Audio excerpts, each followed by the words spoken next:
Bismillahirrahmanirrahim. Assalamu alaikum dear students. I am Mohsin Munawwar, your biology teacher for NMD CAT session. आज हम lecture number 8 discuss करेंगे जिसका syllabus है cell structure and function. तो lecture के लिए चलते हैं बोर्ड की तरफ। आज की इस लेक्चर में हम सेल स्ट्रक्चर एंड फंक्शन के बारे में डिस्कस करेंगे, जिसमें की कॉन्सेप्ट्स जो के शामिल होंगे that will be structure of cell membrane, जो कि फ्लूइड मोज़ेक मॉडल की बेस पर डिस्कस किया जाएगा। Secondly cell wall, and third number पे साइटोप्लाज्म एंड सेल ऑर्गेनल, जिसमें डिफरेंट ऑर्गेनल्स जो है वो डिस्कस करेंगे। आज के लेक्चर में हम एंडोप्लाज्मिक रेटिकुलम और गोल्जी अपरेटस, गोल्जी कॉम्प्लेक्स या गोल्जी बॉडीज के बारे में डिस्कस करेंगे। रिमेनिंग ऑर्गेनल जो है वो उनके बारे में हम नेक्स्ट लेक्चर में देखेंगे। तो सबसे पहले अगर हम इन कॉन्सेप्ट्स में से सेल वॉल की बात करें तो सेल वॉल का स्ट्रक्चर क्या है, उसकी कंपोजिशन क्या है, अकरेंस क्या है। तो सबसे पहले हम अकरेंस की बेस पर कहते हैं।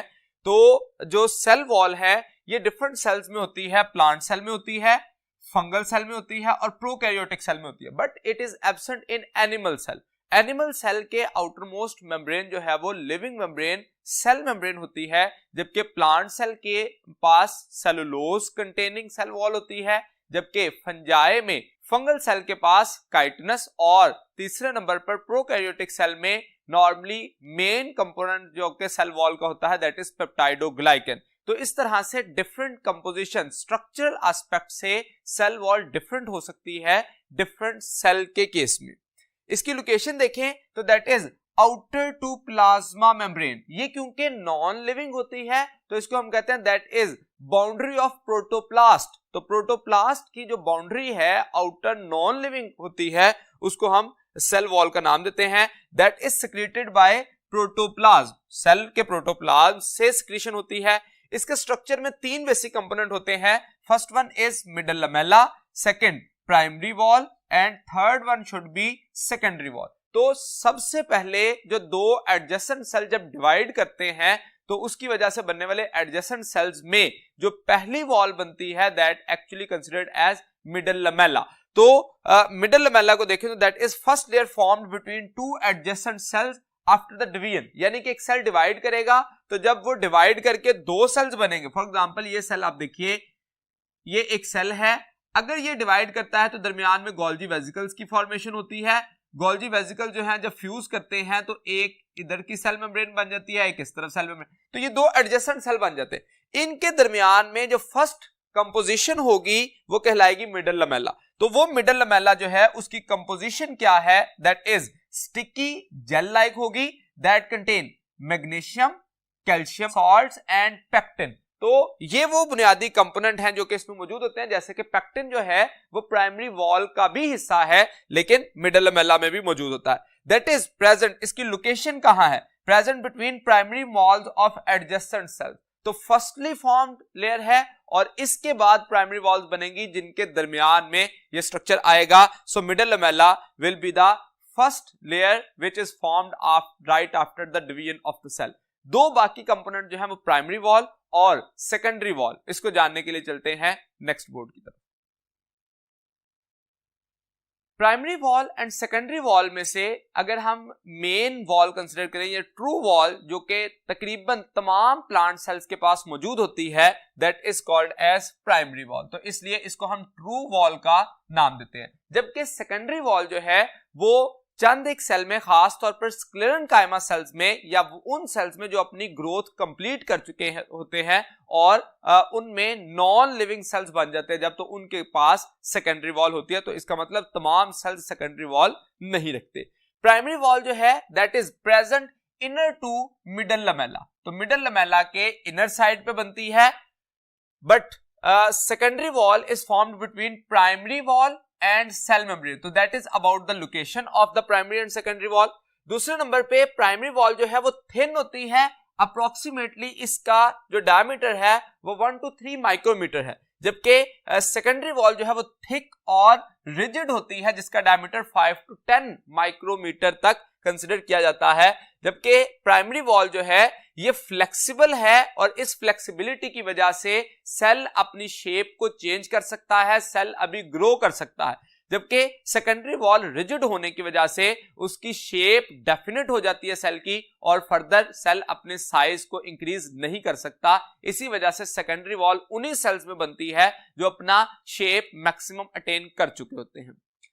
नेक्स्ट, अगर कंपोजिशन की बात करें तो विद रेफरेंस टू कंपोजिशन जो सेलुलोज, पेक्टिन, ये दो बेसिक कंपोनेंट ऐसे हैं जो कि प्राइमरी वॉल में इसके साथ साथ हेमीसेलुलोज भी मौजूद होती है और इसके माइक्रोफिलामेंट्स सेलुलोज के होते हैं जो कि क्रिस क्रॉस अरेंजमेंट बनाते हैं जो कि स्ट्रेंथ ऑफ सेल वॉल को बढ़ाते हैं। जबकि सेकेंडरी वॉल के अंदर सेलुलोज भी मौजूद होता है, हेमीसेलुलोज, पेक्टिन और मेनली लिग्निन जो कि इसकी थिकनेस को बढ़ा रहा होता है, इसी वजह से लिग्निफाइड सेल वॉल का नाम दिया जाता है। सो लिग्निन, इसके बाद waxes, silica and inorganic salts, ये वो बेसिक कंपोनेंट है जो कि सेकेंडरी वॉल के अंदर मौजूद होते हैं।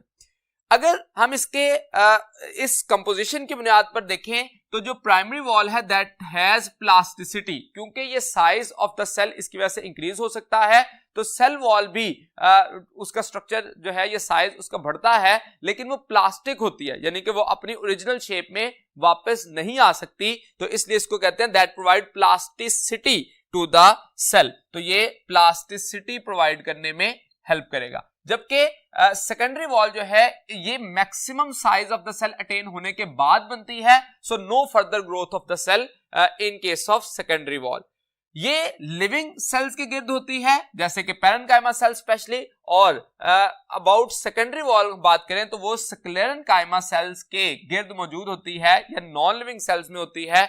और जो प्राइमरी वॉल है that adapted to grow, that give the condition to the cell to adapt to grow, but in case of secondary wall that provide definite shape and mechanical support to the cell। तो ये हम function के reference से भी जब बात करते हैं तो हम कहते हैं जो वॉल है सेकेंडरी वॉल उसकी वजह से डेफिनेट शेप मिलती है सेल को, इसके साथ साथ मैकेनिकल सपोर्ट जो है वो सेल को मिलती है due to the presence of the cell wall. जबकि सेल वॉल जो है वो पोरस होती है और इस पोरस होने की वजह से वो मटेरियल को अलाउ करती है freely to move from cell to its environment, और इसी वजह से हम इसको फ्रीली परमिएबल का नाम भी देते हैं। So cell wall is highly porous that provide free passageway of water to and dissolve minerals. तो वाटर और डिसॉल्व मिनरल जो है उनको भी अलाउ कर रही होती है, जबकि हम सेल मेम्ब्रेन के बारे में जब बात करते हैं तो दैट इज सेमी परमिएबल या सिलेक्टिवली परमिएबल। ये ट्रांसपोर्टेशन के प्रोसेस में,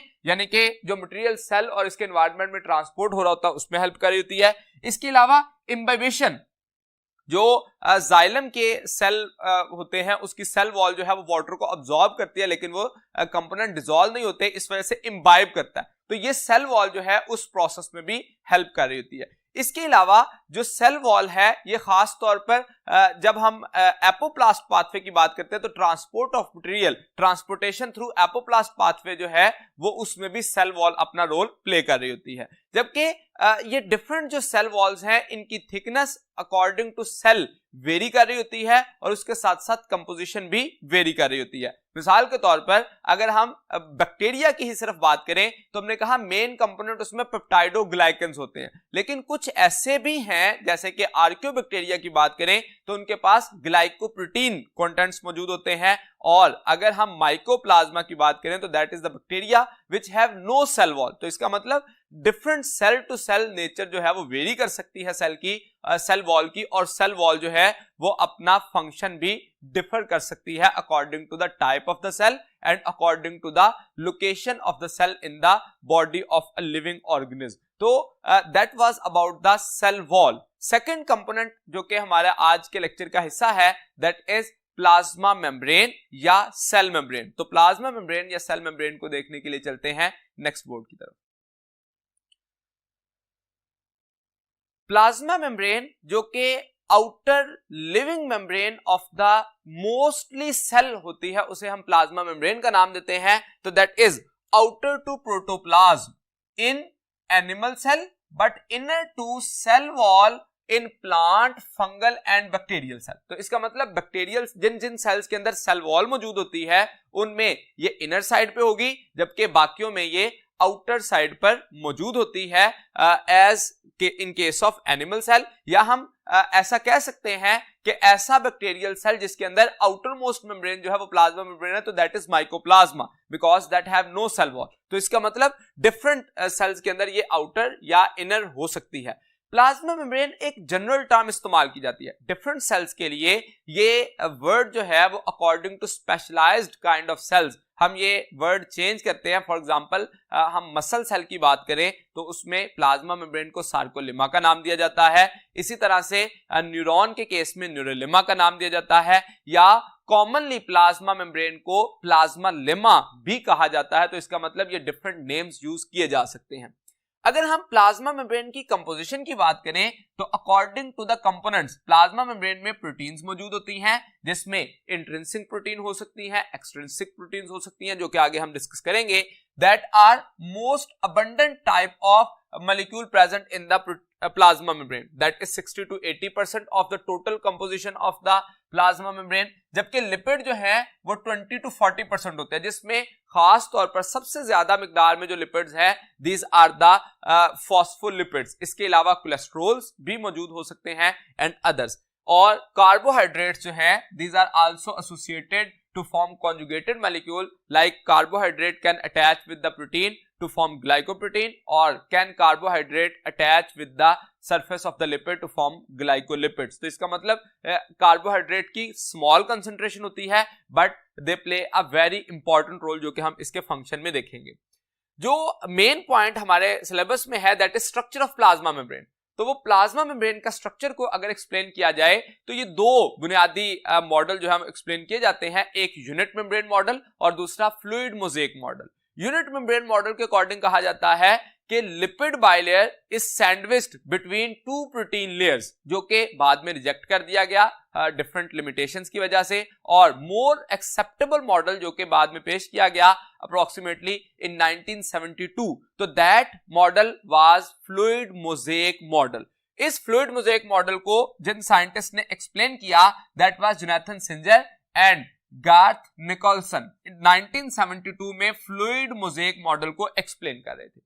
इन्होंने जो मॉडल दिया, इन्होंने कहा कि लिपिड बाइलेयर जो है वो डिसकंटिन्यूअस होती है और उसके अंदर प्रोटीन मॉलिक्यूल एम्बेड किए होते हैं इन मोज़ेक मैनर, मतलब इर्रेगुलर मैनर में वो मौजूद होते हैं। जैसा कि यूनिट मेम्ब्रेन मॉडल में कहा जा रहा था कि लिपिड बाइलेयर भी कंटिन्यूअस होगी और उसके ऊपर प्रोटीन बाइलेयर उसने सैंडविच किया होगा लिपिड बाइलेयर को, जबकि इसके अंदर कहा जाता है कि लिपिड बाइलेयर जो है वो डिसकंटिन्यूअस है और उसके अंदर प्रोटीन मॉलिक्यूल जो है वो एम्बेड किए हुए हैं इन अ मोज़ेक पैटर्न। तो अगर हम फ्लूइड मोज़ेक मॉडल का लफ्ज देखें तो फ्लूइड रिप्रेजेंट कर रहा होता है लिपिड कंटेंट्स को और मोज़ेक पैटर्न रिप्रेजेंट कर रहा होता है अबाउट द पोजीशन ऑफ या location of the proteins in the lipid bilayer.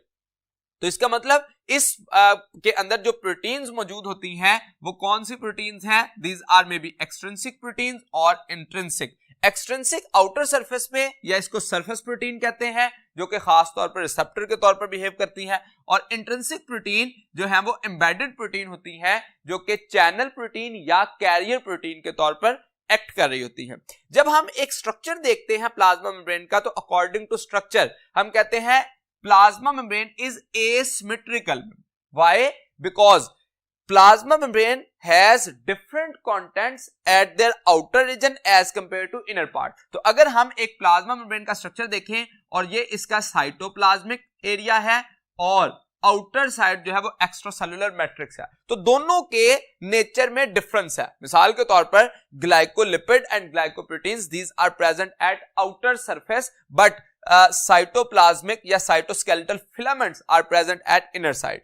इसके अलावा जो लिपिड बाइलेयर होती है, इसमें ये जो एक लिपिड का मॉलिक्यूल है ये बुनियादी तौर पर फॉस्फोलिपिड होता है, और इस फॉस्फोलिपिड में ये जो फैटी एसिड की चेन है जो स्ट्रेट शो की जाती है दैट इज सैचुरेटेड, जबकि जो टिल्टेड फॉर्म में शो की जाती है तो दैट इज अनसैचुरेटेड। तो इसका मतलब इसमें दोनों किस्म के फैटी एसिड मौजूद होते हैं, saturated as well as unsaturated fatty acid. दूसरे नंबर पे इसके पास जो मौजूद होता है दैट इज कोलेस्ट्रॉल, जिसकी वजह से जो सेमी रिजिडिटी है सेल मेम्ब्रेन को वो प्रोवाइड की जाती है by the presence of cholesterol, और इसके साथ साथ particular amount of carbohydrate can be attached with the surface of lipid to form glycolipid और with the surface of protein to form glycoprotein.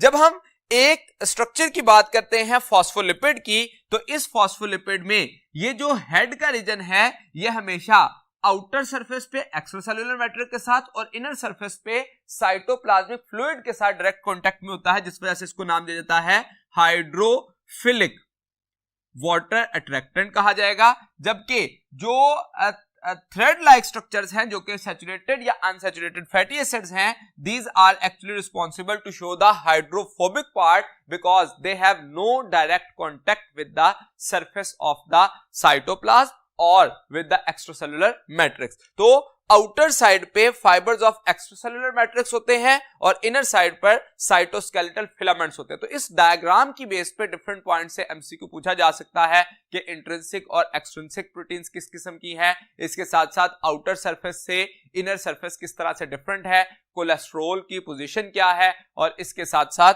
हमें ये बात की जा सकती है कि सेल मेम्ब्रेन के डायमीटर कितना होता है। ऑन एवरेज 7 नैनोमीटर तक एक सेल मेम्ब्रेन का डायमीटर कंसीडर किया जाता है।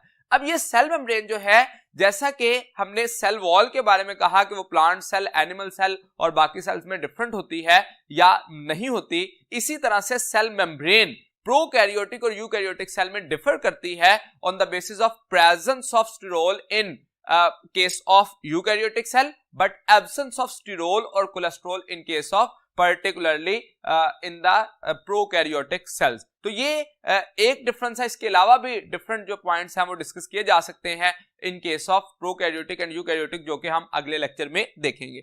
That was about the structure of the plasma membrane. Now we have to discuss about the functions of plasma membrane, और उसके लिए हम चलते हैं नेक्स्ट बोर्ड की तरफ। एक प्लाज्मा मेम्ब्रेन जो है उसका main function transport of material between cell and its environment है। ये एक बुनियादी फंक्शन है और इस फंक्शन के लिए हम जानते हैं कि स्ट्रक्चर को अंडरस्टैंड करना जरूरी है कि एक प्लाज्मा मेम्ब्रेन जो है उसके दो बेसिक कंपोनेंट्स हैं, एक लिपिड बाइलेयर है और एक प्रोटीन मॉलिक्यूल एम्बेडेड है इन द मोज़ेक मैनर। तो अगर हम ट्रांसपोर्ट ऑफ मटेरियल की बात करें तो that can be through the lipid bilayer और फ्रॉम द प्रोटीन चैनल्स और कैरियर प्रोटीन। तो सबसे पहले अगर हम लिपिड पार्ट की बात करें तो वो ट्रांसपोर्ट के साथ साथ और क्या काम कर रहा होता है, that is responsible to control the fluidity of membrane. एक मेम्ब्रेन जो है वो मोर फ्लूइड होगी if it contain more unsaturated fatty acid. जितने ज्यादा सैचुरेटेड होंगे उतनी थिक होगी या उसका स्ट्रक्चर जो है वो लेसर फ्लूइडिटी शो करेगा, और अगर अनसैचुरेटेड ज्यादा होंगे तो वो ज्यादा लिक्विडिटी शो करेगा या फ्लूइडिटी शो करेगा। तो सबसे पहले मोर फ्लूइड है तो इसका मतलब मोर अनसैचुरेटेड फैटी एसिड।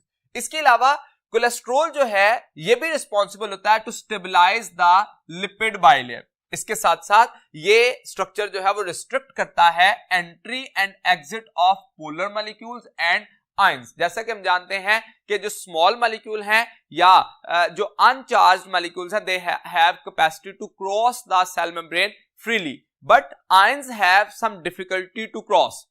इसमें अब जो प्लाज्मा मेम्ब्रेन होती है वो सेमी परमिएबल या डिफरेंशियली परमिएबल कहा जाता है, that can maintain the supply of the material from cell to its environment or environment to its cell according to the need or according to the nature of the molecule।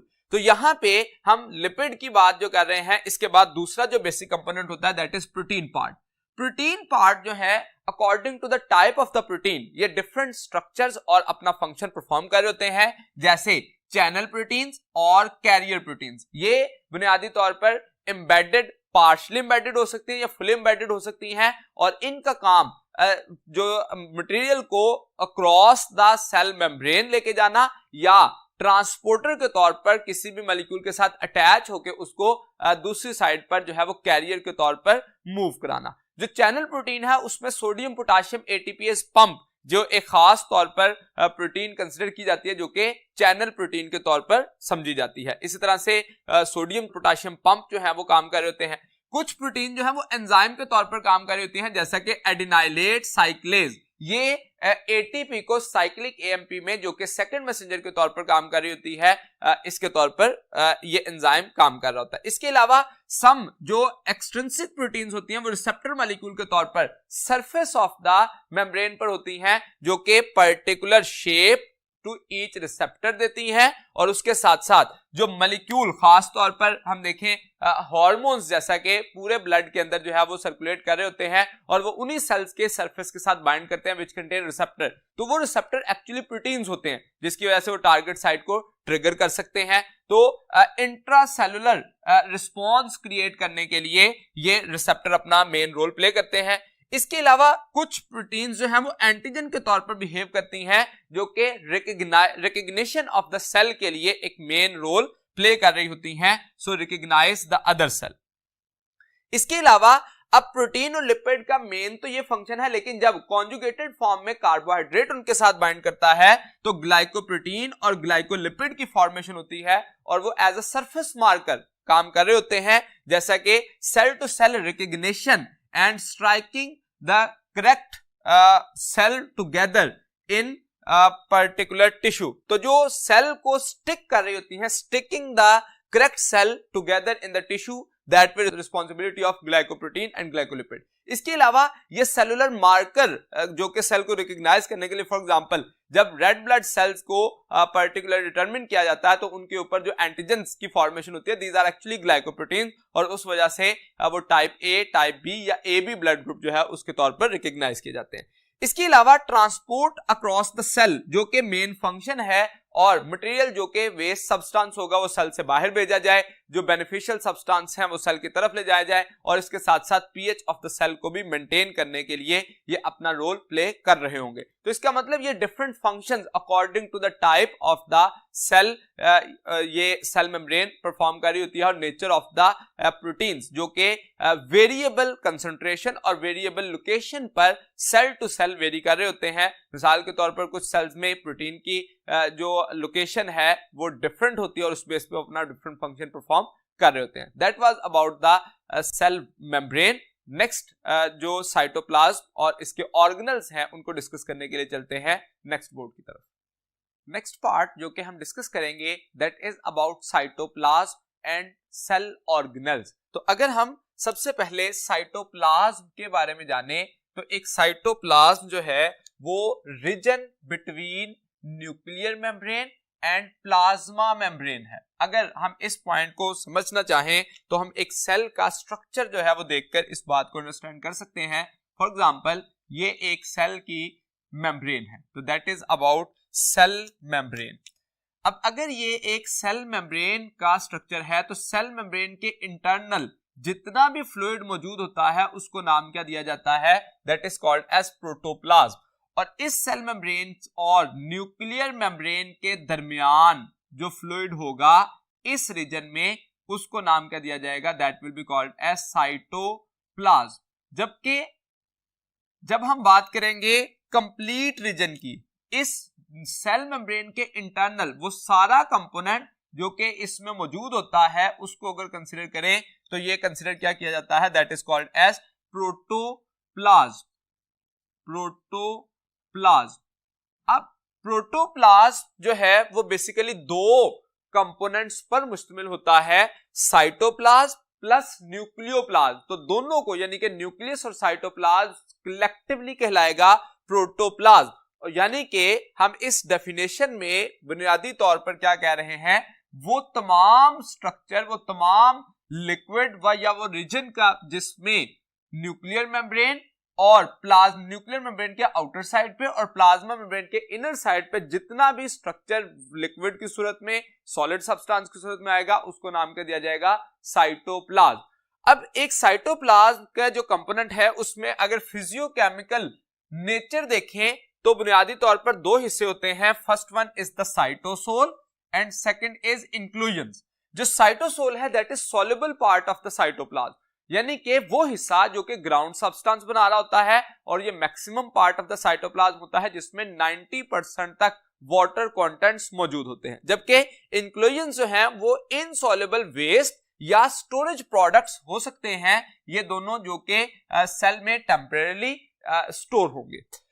जब cytosol को देखें तो cytosol को further दो basic parts में divide किया जाता है, दैट इज ट्रू सॉल्यूशन जो कि कंप्लीटली सॉल्युबल पार्ट होगा, और इनकम्प्लीट या पार्शली सॉल्युबल जो होगा उसे नाम दिया जाएगा कोलाइडल सॉल्यूशन। अब जो ट्रू सॉल्यूशन है ये completely soluble due to small molecule and ions हैं इसमें, जो कि particularly glucose, amino acid, fatty acid या डिफरेंट टाइप के आयंस हो सकते हैं। जब हम इंक्लूजन्स की बात करते हैं तो उसमें टोटल इनसॉल्युबल थे, लेकिन कोलाइडल सॉल्यूशन में लार्ज मॉलिक्यूल हैं जो कि पार्शली सॉल्युबल होंगे, जो कि कोलाइड सॉल्यूशन बनाने में हेल्प करेंगे। अब कोलाइडल सॉल्यूशन को दो बेसिक पार्ट्स में according to its viscosity and location divide किया जाता है, सोल जिसको साइटोसोल भी कहा जाता है, और साइटोजेल। जो साइटोसोल है वो नॉन विस्कस पार्ट होगा जो कि टुवर्ड्स द न्यूक्लियस होगा, और जेल जो है वो विस्कस है एंड पेरिफेरल। तो इसका मतलब जो पेरिफेरल पार्ट पर रीजन मौजूद होता है टुवर्ड्स द सेल मेम्ब्रेन, वो एक्चुअली जेल है जो कि सेमी सॉलिड या विस्कस रीजन होता है, और उसके मुकाबले में जो internal towards the nucleus part होता है साइटोसोल का, उसको नाम क्या दिया जा रहा होता है, नॉन विस्कस रीजन, और वो साइटोसोल कहलाता है, जबकि विस्कस जो कि टुवर्ड्स द सेल मेम्ब्रेन है उसको पेरिफेरल पार्ट साइटोजेल कहा जाता है।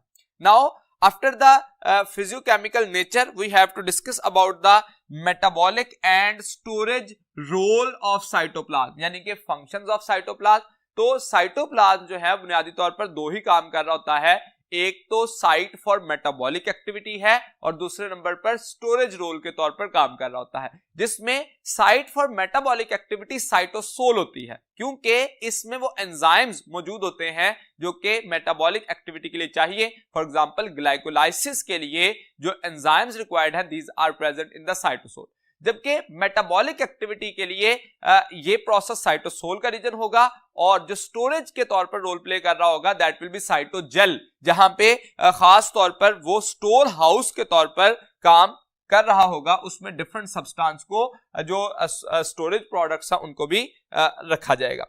दूसरा इसका काम जो है that contain highly organized discrete structures जो कि कहलाते हैं सेल ऑर्गेनल, और ये सेल ऑर्गेनल्स जो हैं बुनियादी तौर पर प्रोकैरियोटिक सेल और यूकैरियोटिक सेल में डिफरेंशिएट करते हैं among the cytoplasm due to the type of the cell organelles. For example prokaryotic cell में जो साइटोप्लाज्म है that contain only non membranous organelle, जब हम यूकैरियोटिक सेल की बात करते हैं तो that contain non membranous, membranous, unimembranous और डबल मेम्ब्रेनस ऑर्गेनल जो है वो उसमें मौजूद होते हैं। तो इसका मतलब तमाम ऑर्गेनल जो है उसका ग्राउंड सब्सटेंस के तौर पर काम कर रहा होता है साइटोप्लाज्म। इसके अलावा जो साइटोप्लाज्म के अंदर ऑर्गेनल्स हैं उनकी मूवमेंट के लिए साइटोप्लाज्मिक स्ट्रीमिंग मूवमेंट या उसको एक्टिव मास मूवमेंट का नाम दिया जाता है, जैसे माइटोकॉन्ड्रिया की movement within the cell हो रही होती है, and that process is also called as cyclosis, जो कि इंटरनल सेल मोशन कहलाता है, that is also the function of the cytoplasm।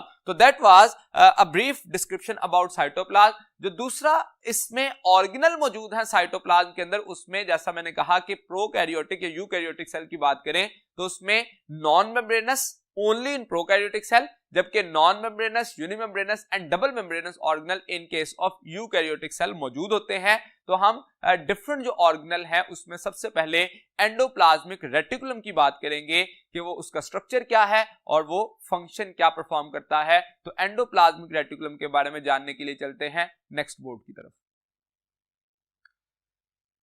Endoplasmic reticulum लफ्ज देखें तो endo inside, plasmic cytoplasm and reticulum is actually network. तो इसका मतलब इस वर्ड के मतलब से ही हम इसकी डेफिनेशन बता सकते हैं, that is network of tubules और चैनल्स इन यूकैरियोटिक सेल। तो नेटवर्क ऑफ चैनल और tubule in eukaryotic cell because it is absent in prokaryotic cell, क्योंकि ये मेम्ब्रेनस है, इसमें सिंगल मेम्ब्रेन मौजूद होती है, इसलिए ये प्रोकैरियोटिक में एब्सेंट होता है।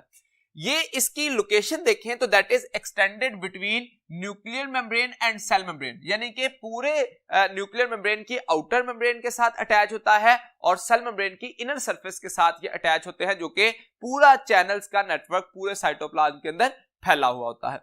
इनकी जो वेरिएबल अपीयरेंस होती है, सेल टू सेल वेरी कर रहे होते हैं, इनकी तादाद जो ट्यूब्यूल्स की है वो कम या ज्यादा हो सकती है।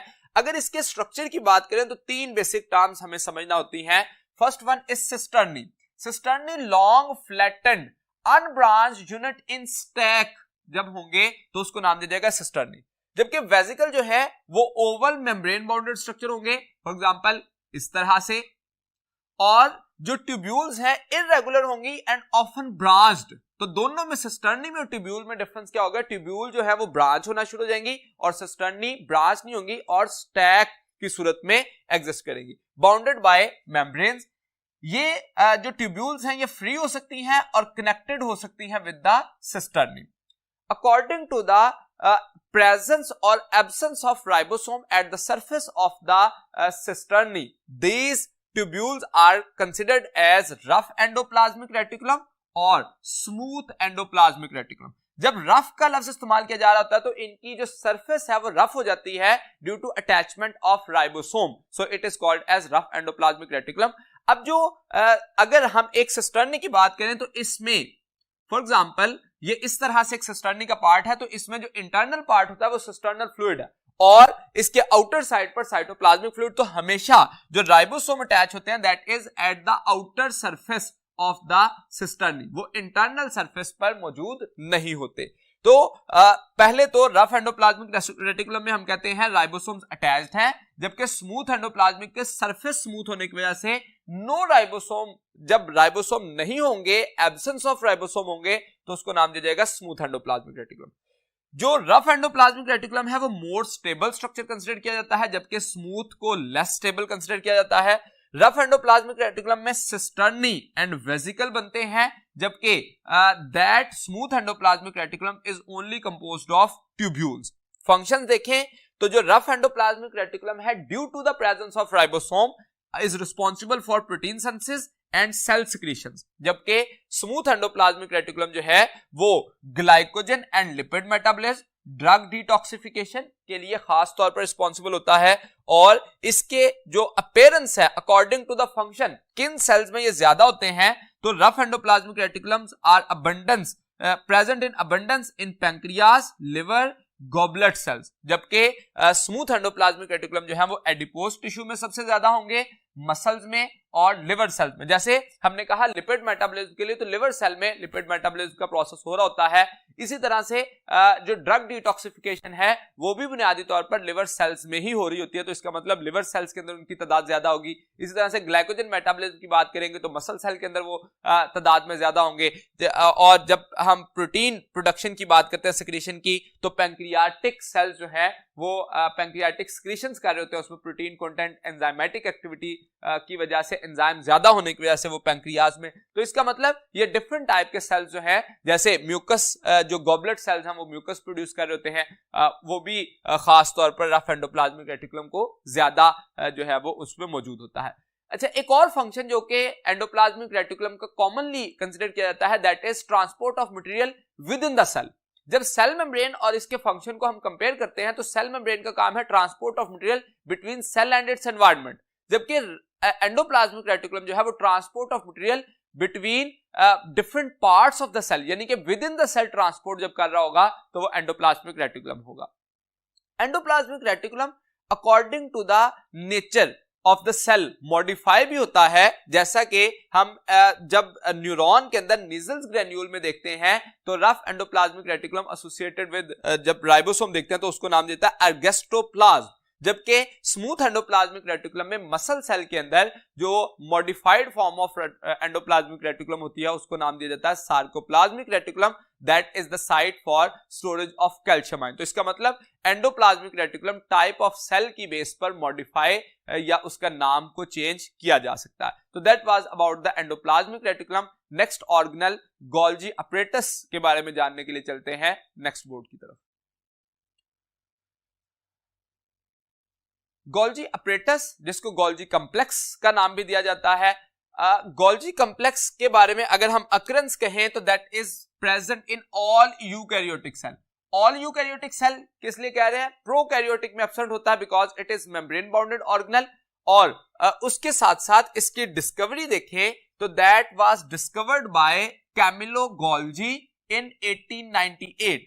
स्ट्रक्चरल एस्पेक्ट से इसमें भी stack of flattened membrane bounded sac होती हैं जिनको नाम दिया जाता है सिस्टर्नी। ये complex system of interconnected tubules होता है that is formed around central stack. इसका आउटर रीजन जो है उसको फॉर्मिंग फेस या सिस फेस या कन्वेक्स टाइप कहा जाता है और इनर फेस को मैच्योरिंग फेस, ट्रांस फेस और कनकेव टाइप का कहा जाता है। अगर मैं एक स्ट्रक्चरल एस्पेक्ट से एक सेल की बात करूं तो इसमें फॉर एग्जांपल ये न्यूक्लियस का रीजन है, तो इस न्यूक्लियस के साथ जो फ्लैटेंड सैक्स मौजूद होती हैं पर्टिकुलरली एंडोप्लाज्मिक रेटिकुलम की, और इन एंडोप्लाज्मिक रेटिकुलम के साथ जहां जहां पे राइबोसोम अटैच होता है ये रफ एंडोप्लाज्मिक रेटिकुलम कहलाते हैं और जहां ये अटैच नहीं होते उसको स्मूथ कहते हैं। इन एंडोप्लाज्मिक रेटिकुलम से ही जो वेजिकल बड ऑफ होते हैं इनको नाम देता है ट्रांसपोर्ट वेजिकल।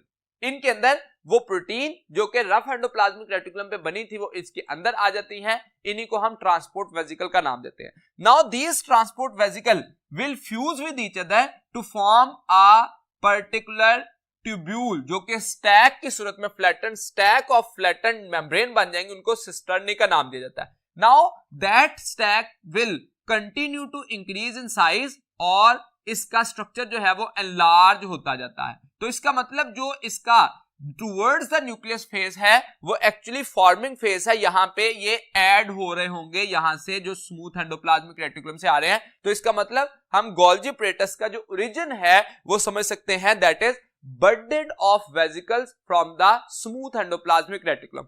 अब जैसे जैसे ये फ्यूज होते जाएंगे और उसके बाद इसका जो इंटरनल पार्ट है जो कि टूवर्ड्स द सेल मेम्ब्रेन आ जाएगा, यहां से वेजिकल बड ऑफ होते जाएंगे और ये जो वेजिकल बड ऑफ हो रहे हैं ये सेक्रेटरी वेजिकल के तौर पर काम करेंगे और they can behave as an organelle, for example lysosome या डिफरेंट जो मेम्ब्रेन बाउंडेड ऑर्गेनल जो कि हाइड्रोलिटिक एंजाइम्स रखते हैं उनकी फॉर्मेशन होना शुरू हो जाती है। तो इस तरह से हम कह सकते हैं स्मूथ एंडोप्लाज्मिक रेटिकुलम से ट्रांसपोर्ट वेजिकल निकले, ट्रांसपोर्ट वेजिकल जो है वो फ्यूज होके तो सिस्टर्नी ऑफ गोल्जी कॉम्प्लेक्स बनाया and budding of the Golgi complex that is responsible to form the Golgi vesicle जो कि खास तौर पर सेक्रेटरी वेजिकल कहलाएंगे या पर्टिकुलर ऑर्गेनल के तौर पर बिहेव कर सकते हैं। तो इसका मतलब हम ये आउटर और इनर रीजन जो है वो इस तरह से टुवर्ड्स द न्यूक्लियर मेम्ब्रेन और टुवर्ड्स द प्लाज्मा मेम्ब्रेन भी कंसीडर कर सकते हैं। नाउ अबाउट द फंक्शंस, तो फंक्शन में एक फंक्शन हम इसी डायग्राम से सेल सिक्रीशंस का फंक्शन जो है, यानी कि अगर कुछ प्रोटीन जो है जो कि स्मूथ एंडोप्लाज्मिक रेटिकुलम से बनी थी वो खास तौर पर पैक हुई, इसमें प्रोसेस हुई और प्रोसेस होने के बाद सेल से निकल गई एक्सोसाइटोसिस के जरिए, जैसे पैंक्रियाटिक सेल्स जो हैं वो भी इसको अपनी बॉडी से जो सेल से इसकी रिमूवल कर रहे होते हैं पैंक्रियाटिक सिक्रीशन की सूरत में। इसी तरह से सर्टेन ऑर्गेनल्स की फॉर्मेशन, जैसे मैंने कहा कि इसमें अगर हाइड्रोलिटिक एंजाइम आ जाएं तो ये सेल का हिस्सा बन जाता है, जैसा कि लाइसोसोम, ग्लाइकोसोम या पेरोक्सिसोम्स। तीसरे नंबर पे कॉन्जुगेटेड मॉलिक्यूल्स की फॉर्मेशन भी इसी गोल्जी apparatus में, जब यहां पे इस तरफ से वेजिकल मिले और प्रोसेसिंग होती रही तो जो प्रोटीन्स रफ एंडोप्लाज्मिक रेटिकुलम में बनी थी उनके साथ जब लिपिड मिलेंगे तो वो लिपोप्रोटीन बना देंगे या कार्बोहाइड्रेट मिलेंगे तो ग्लाइकोप्रोटीन की फॉर्मेशन स्टार्ट हो जाएगी। तो इसका मतलब दो किस्म के conjugated molecule glycoprotein and lipoprotein की फॉर्मेशन स्टार्ट हो जाएगी। इसके अलावा फ्रेगमोप्लास्ट फॉर्मेशन जो गोल्जी वेजिकल बर्ड ऑफ हुए हैं at the time of cell division of plant cell, center में इक्वेटर के अंदर गोल्जी वेजिकल अरेंज होना शुरू हो जाते हैं और वो सेल वॉल की फॉर्मेट जो सेल की डिवीजन है उसके लिए एक मेन रोल प्ले कर रहे होते हैं। तो इसका मतलब फ्रेगमोप्लास्ट की फॉर्मेशन में भी इसका अपना एक रोल मौजूद होगा। तो ये वो बुनियादी फंक्शन थे जो कि गोल्जी कॉम्प्लेक्स जो है वो परफॉर्म कर रहा होता है। यहां तक आज का लेक्चर कंप्लीट हुआ। उम्मीद है कि मैं अपनी बात आपको समझाने में कामयाब रहा। अगले लेक्चर तक के लिए दीजिए इजाजत। अल्लाह हाफिज।